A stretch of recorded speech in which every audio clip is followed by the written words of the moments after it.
Otep, cher Kamit, aujourd'hui je vais parler avec vous des loges dans l'administration. Vous savez, quand dans un pays, le chef de l'État fait partir d'une loge, il est automatique que les ministres, les directeurs, bref, ceux qui ont des postes assez stratégiques, fassent partie de la même loge. Parce que quand vous entrez dans certaines loges, vous prêtez serment de servir d'abord la loge et de favoriser les membres de la loge, puisque vous les faites plus confiance. Alors, je vais parler donc avec vous du cas d'une dame qui a perdu très récemment son fils et m'a contacté pour qu'on puisse faire certains rituels dans le sens d'accompagner l'âme de ce jeune homme. Alors, le jeune homme a fini les hautes études et a eu le concours pour travailler dans un certain ministère.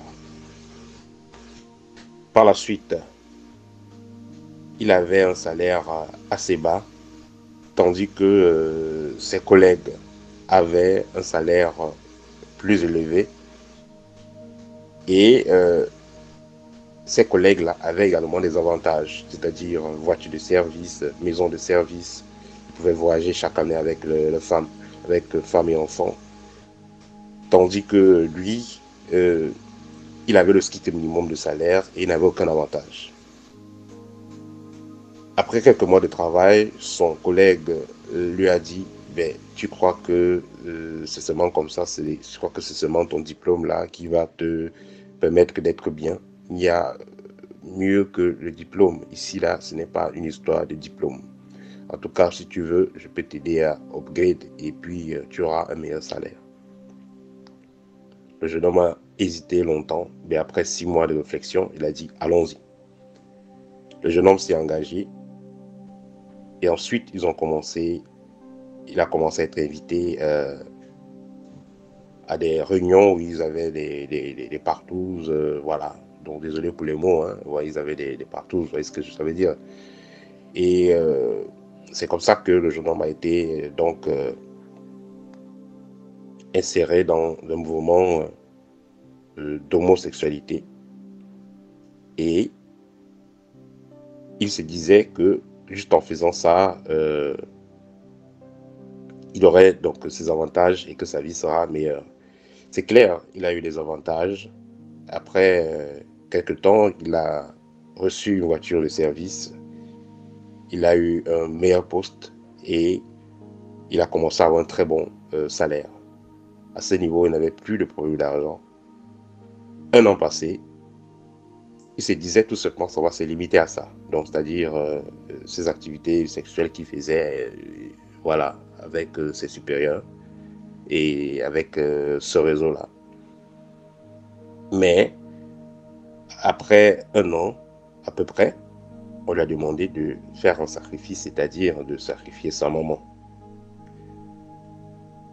Là, il a dit c'est impossible, il ne peut pas le faire. On lui a donné un délai. Au départ, il voyait les choses en rêve, mais après, son supérieur, donc son collègue qui l'avait donc parrainé dans ce mouvement-là, lui a dit ce qu'on t'a demandé là, voilà, il faut donner ça. Il a dit que c'est possible, il ne peut pas. Il peut rembourser même ce qu'il a donné, ce qu'il a eu comme avantage, voiture, la nouvelle maison où il louait, qui lui était donnée pour qu'il vit, qu'il peut rembourser tout, il peut quitter tout, il peut me démissionner. Son collègue lui a dit c'est trop tard, il ne peut pas. Néanmoins, le jeune homme a démissionné et il a arrêté de fréquenter ces mouvements-là. Mais par la suite, il est tombé très malade et quand il était donc agonissant, il a fait venir sa maman et a tout raconté l'histoire. Et finalement, le jeune homme, il est décédé. Et la maman n'a pas pu trouver quelqu'un à temps pour qu'on puisse intervenir ou qu'on puisse aider le jeune homme. Alors, qu'est-ce qu'on va retenir dans l'histoire? Vous savez, quand quand vous commencez à travailler quelque part, il est très important de se préparer, déjà personnellement, spirituellement, mais aussi n'acceptez pas n'importe quoi quand vous allez travailler dans une entreprise. Certains gens pensent que pour signer un pacte, il faut forcément signer un papier, mettre son sang. Non. Signer un pacte, ça peut être fait aussi de façon vocale. On peut vous proposer des choses, vous accepter. Et surtout quand il y a déjà des activités qui ne sont pas normales, c'est-à-dire partout et autres, vous mélangez vos énergies avec les gens, n'importe quand, n'importe comment. Vous vous trempez dans des draps très compliqués et en fin de compte, vous pouvez être dans une situation où vous ne pouvez plus faire marche en arrière. Aussi, je vais noter que quand le jeune homme est décédé, avant qu'on ne l'enterre, d'après ce qu'elle dit, un certain groupe de personnes se sont approchés, voilà, ont d'abord visité l'hôpital, voilà, la morgue, avant que justement la famille ne puisse prendre la dépouille pour aller enterrer au village. Donc la dame voulait donc savoir est-ce qu'il y avait donc possibilité de faire un rituel d'accompagnement. Alors, ce qu'il faut noter dans le rituel d'accompagnement, c'est que on peut faire un rituel d'accompagnement quand la personne était libre spirituellement, c'est-à-dire n'a pas fait partie d'une loge, d'une secte ou de quoi que ce soit, ou alors si la personne de son vivant a démissionné. Voilà, si donc le jeune homme de son vivant a pu démissionner avant son décès, là, il y aura possibilité d'accompagnement.